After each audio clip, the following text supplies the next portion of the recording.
Hello, I'm Angela Wamboy, and these are the stories making headlines on Capital TV. The Lands Ministry now says it will issue Langata Road Primary School with a title deed in a week's time. Director of Surveys, Sasare Mbaria, says they are finalizing the process of retrieving a title deed for the school, which has been at the center of controversy over land grabbing. Mbaria says the ministry will also help in putting up boundary beacons to curb future grabbing. The ministry officials were on the ground on Wednesday alongside National Youth Service, who cleared the site following a directive by Interior Cabinet Secretary Joseph Nkaiseri. The move followed violent demonstrations at the school on Monday when police lobbed tear gas at pupils who had joined protesters, sparking outrage. We'll come up with the survey maps and a registration map towards issuance of the title deed to the school for the whole property. So after this, we expect the issuance of the title deed to the school? Yes, after this, we shall expect that the issuance of the title deeds will be done within 1 week or so. Lawyers representing 20,000 Mau Mau war veterans are urging the British government to expeditiously settle a reparations claim out of court. They say majority of the claimants are in their 80s and 90s, and it wouldn't be in their interest to delay further. Tandem Law lead litigator Freddie Cosgrove Gibson says that while they're willing to pursue the case to its logical conclusion, they hope the British Foreign and Commonwealth Office will be convinced of the legitimacy of their claim and commence negotiations. Meanwhile, Cecile Miller, who acts on behalf of the firm in Kenya, has cautioned veterans against being taken advantage of by unscrupulous individuals as they are trying the case on a no-win, no-fee basis. Various people have been going around collecting money from very vulnerable people and claiming that they're collecting that money for purposes of this litigation. Now, we have also made reports to the police on a number of those issues. One or two people have actually been charged in court on account of that.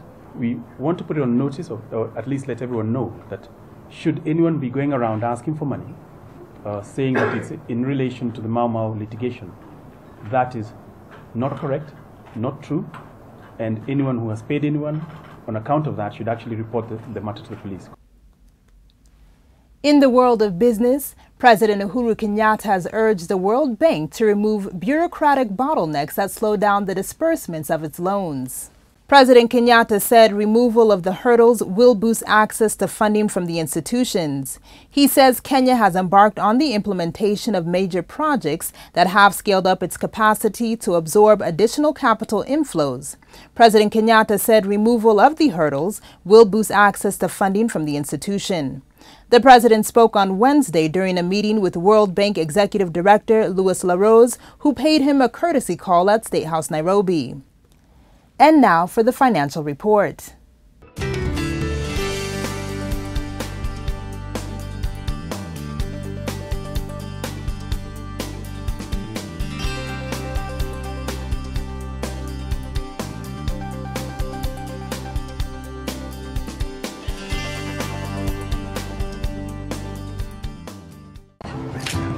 Where's John? Strange, never misses from with the guys. Maybe someone getting high. John won't get to enjoy the water.